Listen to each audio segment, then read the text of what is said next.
So junkyard dog. He's okay. Come here, buddy. Come on. Pete out there. Come here, buddy. No, come here. Ah. It's All American's junkyard dog. Hey, you gonna say hi? You say hi to the camera? My name's Pete.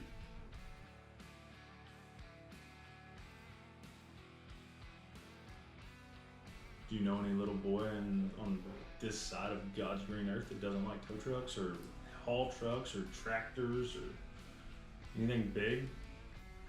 You know, I guess growing up, it was like I just always thought they were cool. You know, I mean, I was around them. You know, I remember as a kid, I could pick a Peterbilt out from a mile away at 6 years old. You know, that whole cool on the stool. Yeah, it's a thing. So it just made sense. I mean, we have light duty trucks.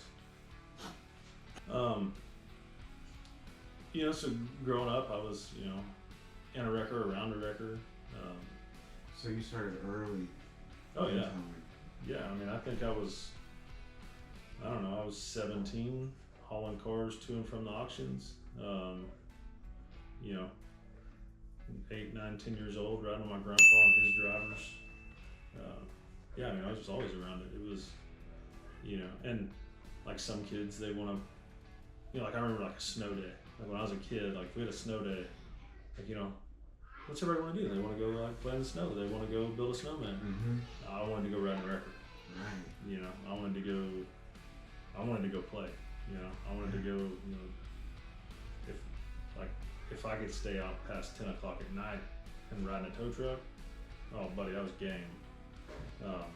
You know, but then as we got older, you know, when I turned 18, me and Laney met, I drove a wrecker. Hell, I think our first date, well, second, I think the first time I met your parents, Yeah. I had to leave to go run a call. I think that was at Chattanooga PD, and you went with me. So you know it's been forever. That's all we've ever done. Yeah. Be honest, yeah, we have light duty trucks. Got a bunch of them. Got way more light duty trucks than we have big trucks. But they were a necessity to the big trucks. The big trucks were not the necessity to the light trucks, I guess. You know, so I was in private property towing for a while. And then we started the heavy haul company because light duty trucks just don't.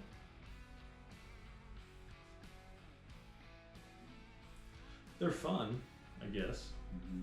They're just not fun for me. Right. You know, a lot of people like light duty trucks.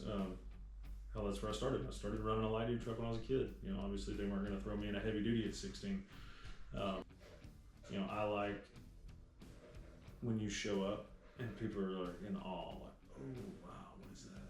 You know, and that's the cool thing about heavy duty recovery is, you know, you show up and no matter what you've got going on, you know, and I explain this to these new guys when they come in, you know, we do so much police work that you get to work some pretty crazy crashes. You know, I try to tell these guys, I'm like, you know, when the police go out and they've got, you know, barricaded suspect, you know, that's like, you know, maybe that's their crazy call. Well, if they can't handle it, they call more police and they call more police. And before you know it, you know, then they've got state troopers involved. Then they've got, you know, 3-letter agencies, ATF, FBI, you know, then they can, I mean, all the way up to you've got the National Guard or, I mean, maybe even the Army, you know, like there's always another step. Fires, same way, you know, you get a 1-alarm fire, you 2-alarm fire, all the way up, you know, and then you've got the Forestry Service, and I mean, it just goes on and on, but, you know, the record guy shows up and you're it, figure it out. Sure, you can call more tow trucks, but how many tow trucks can you put on one casualty? You know, yeah, I can call more trucks, but can I tie 10 heavy duties onto this one rollover? I mean, yeah, probably, but that point you look pretty dumb. You know, so it kind of works with that hero complex. You know, we get to do cool stuff. The first time I crawled in a rotator and I was like, wait, what? I don't have to like think about where I put my truck. You know, I don't have to line the rear end of this truck up on something to do what I want to do. You know, and rotators changed the game. You know, before we were setting up mixers with 35 tons, and working them. You know, release the brakes, pick spades up off the ground. So as you upright the truck, it kind of rolls back with you, so you don't run out of stick. You know, stuff that is crazy for an operator to even think about today. You know, if I caught a driver backed up to a mixer and released his brakes and let it walk with the upright, I would probably lose my mind. But that's how we did it, because you know we didn't have we had 3-stage booms. Right. We had a 2-stage boom, let alone a rotator. Like, you know, when I started in this, like, you know, rotators were what you saw in magazines. You know, now you walk out here and they're everywhere. You know, I bet you there's 30 or 40 of them in the Metroplex. But the heavy duty stuff is, you know, it's just a kid in a sandbox. You know, you get to play with big trucks. You know, Laney's went hauling heavy equipment with me. It's kind of fun. You know, it's how else do you get to go not have to have a construction job, but still get to play with a huge excavator? Well, you haul that thing. Right. You know, and then you know you get a little. You get to do some cool things because of what we're doing out there, and you meet some cool people. You know, and many times it's been like, hey, we just hauled this piece of equipment for you. Mind if I put a couple hours on it here in the yard? I need to spread some gravel out. And they're like, yeah, do your thing. You're holding it over the weekend anyways. So then you get to play with a bulldozer. You know, you don't get to just load it. Then you get to actually play with it. Yeah, so you get to do some cool stuff.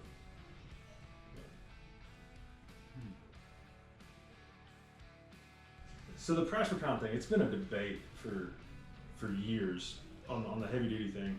And I know some guys that are, you know, super against price per pound. And I think most of it's probably because they don't quite understand the price per pound. You know, my stance on it is we use price per pound any chance that we get, because it takes the flooding the scene, the overuse of equipment that wasn't needed on the scene. It takes all of that out of it. You know, at that point, if I'm billing you price per pound, it doesn't matter whether I use one truck or I use 20. It's the same price. You know, and so we've had this discussion, and we've gotten price per pound in every contract that we have with municipalities. But then this is the easiest way to explain it. So I'm going to go out and I'm going to buy a 1075, okay, 75-ton rotator that we use to clear the roadway.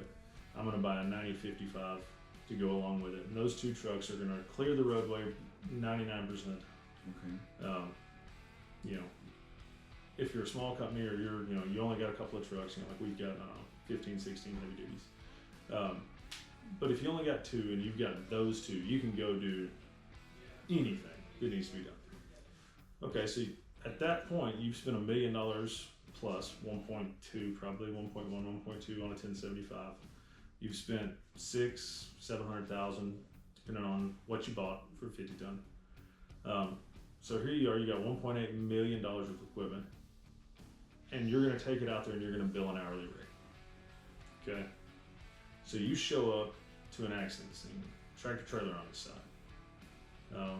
and just for easy numbers, let's say it's got 20,000 in the box. You're not going to have to unload it. You can get straps under and stand it up. Good rotator operator, good guy with 9055, you got that done in 90 minutes. Okay, so call it 2 hours with travel. You know, matter of fact, call it 3. You know, with travel back to the yard and unloading at the yard, call it 3 hours. You've got 3 billable hours in each truck. You know, I've seen rates anywhere from $500 an hour for a rotator to $1,500 an hour for a rotator. Around here, it's very rare to see $1,500 an hour. You know, if you did that in the city of Fort Worth, it's $250 an hour. So now you've got 2 trucks out there making $250 an hour, and you just build 3 hours. Well, tell me how that paid for that investment. Tell me how you have any return on investment for that piece of equipment, then the operator, and all the inputs that go into running that piece of equipment on the road. You don't. There's just no way. So what happens is instead of doing it with 2 trucks, now you've got guys that come out there with 6, 7, 8, 9 different pieces of buildable equipment. That doesn't mean that you've got 9 wreckers out there. Maybe it does, you know, but you've got, the only way that they can get a return is to put more equipment out there to bill at an hourly rate. Well, if we've invested all this money to make our job faster, to open the roadways quicker, to mitigate the cost on society for the roadway being closed, why should we charge less? You know, and you say, why should we charge less? Well, okay, technically, I can take 2 1980 model Home 750s and go out there and do the same job. You know, and I bet you can get on Truck River right now and find a Home 750 that runs for 30 or 40,000 bucks. Okay, so I'm gonna go buy 2 of those and I'm gonna put 80,000 bucks, you know, into it. And I'm gonna find 2 operators that'll run them, and we're gonna go out here and we're gonna do the same job. Well, it's gonna take us longer. It's gonna not be anywhere near as efficient, you know, manual boom, stuff like that, you know. So it takes us 8 hours to do that job that it took the other company with the rotators to do 3. Right. Well, I'm on an hourly rate, same as he is. So, am I worth more?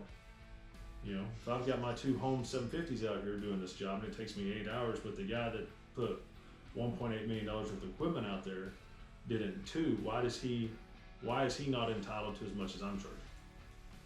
See what I'm saying? So that's where you run into this issue. Well, so to offset that, then you start loading this scene with equipment so that you can get your bill to come up to cover your costs. Well, then an insurance company, they're not stupid.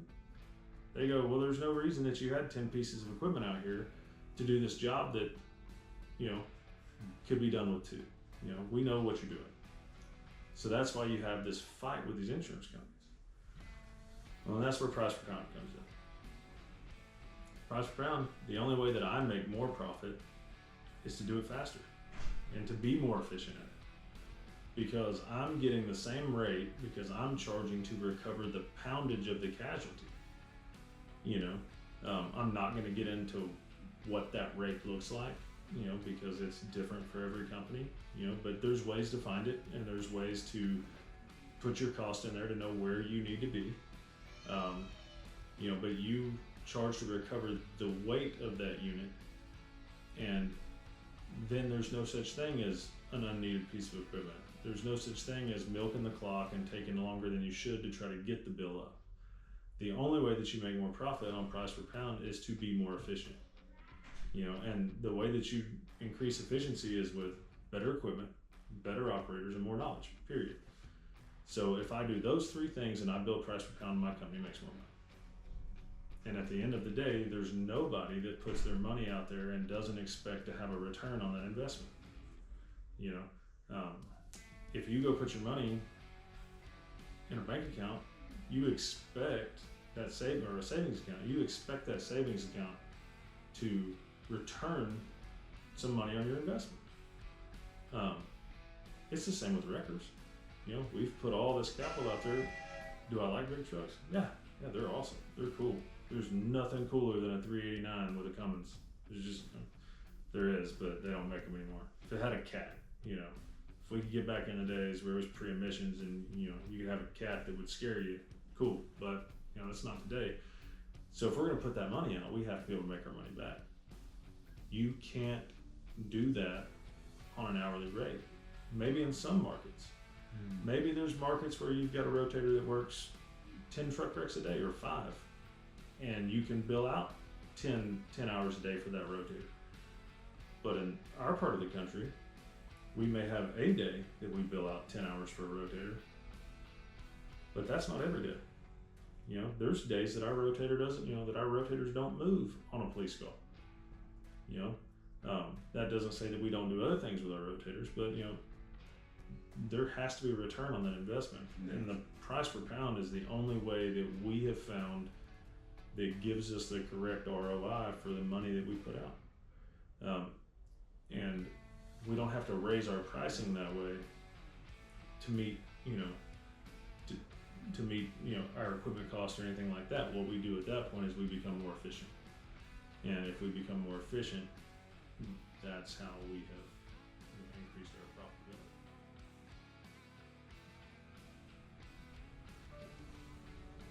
profitability. It's my tools, 100%. Like my actual hand tools. I've had the same hand tools for 15 plus years. I add to them. Don't give me that look. Okay? Your tools are never complete. Okay? But what I'm saying is, my original Rebuy them every year. my original set of wrenches and sockets, I still have them. Have I added to them? Of course. Yeah. I mean, I can rip the head off a Cummins in a parking lot out of the toolbox of a heavy wrecker. I promise you, I've got tools. But tools. Most people they overlook that. A good driveline socket. I've watched these guys go out and they don't take care of the driveline sockets. They don't clean the grease out of them. Every time you slide a driveline socket on a bolt, guess what? There's road ground built up on it. Well, after you've pulled 10 drivelines, I bet you it's taken 3 millimeters out of the bottom of that, out of the bottom of the actual socket. So it doesn't go all the way on. Well, and then they're like, damn, I don't know why I rounded one off. And it's like, well, because you're being a slap. Get up, get out from under the truck. When you put your stuff up, clean it. Take care of your tools. If you take care of your tools, it makes your life easier. A good driveline socket, good hammer, good impact, breaker bar. Don't be that Neanderthal that just immediately sticks his impact up there and tries to break one off. That's how you round one off. Take your breaker bar and your short 1/2 inch, short 12 millimeter, bust that driveline bolt loose, then run them out with your impact, and hang your driveline. Tape your caps on. But tools for sure. And have the tools that you don't think you're going to need. If your company provides tools, great. We provide them for our guys. I provide them to what I use out there, and I don't put cheap tools on a truck. There's nothing like that 3 o'clock in the morning and you're trying to pull the axles on a Volvo that's spent its whole life up north and you bust a 15-16 socket because you bought a cheap one. Spend the money, buy the right tools, make your life and your operator's life easier. They're going to come up with enough issues on their own. We don't need to make it any worse. But tools. I think I can MacGyver and make do with pretty much anything as long as I got my tools. Now you get into a rotator and start talking recovery equipment, I could make you a list that goes